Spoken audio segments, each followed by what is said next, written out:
Pointe-Noire, 21 mars 2011. C'est un après-midi comme tous les autres.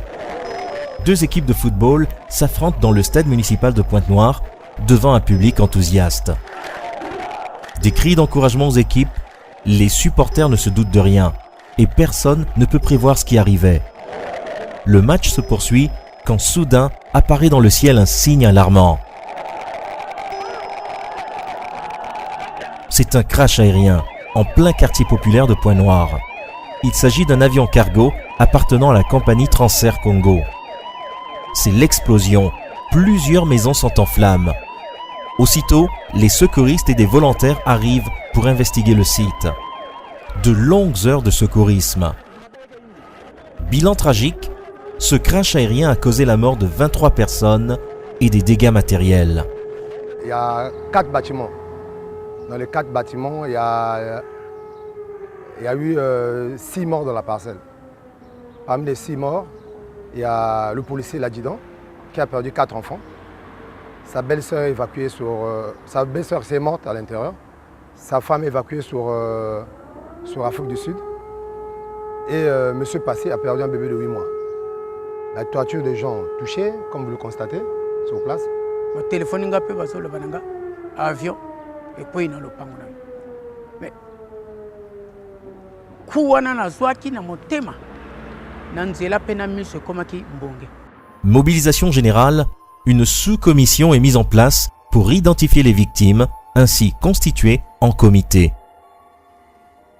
La Fondation Génération Avenir et son président d'honneur, M. Edgar Nguesso, se joint à cette sous-commission pour apporter pour leur part une aide substantielle aux victimes.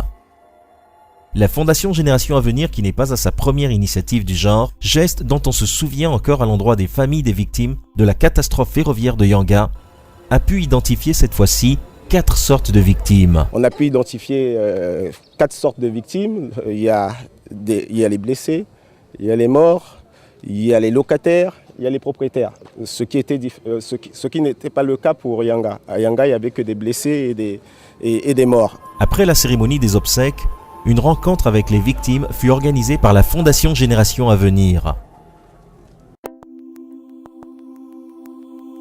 Ils reçoivent chacun une aide matérielle, contribution de la Fondation Génération Avenir. Donc, en tout cas, vraiment,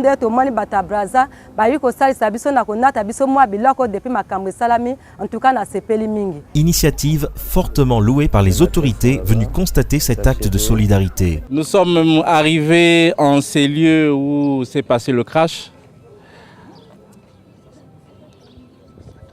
pour voir les sinistrés et les récompenser par le biais de la Fondation Génération Avenir, qui est dirigée par Edgar Nguesso.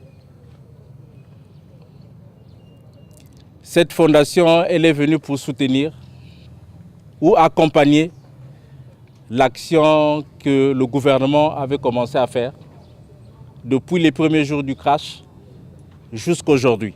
Les victimes ne cachent pas leurs sentiments face à l'action de la Fondation Génération Avenir.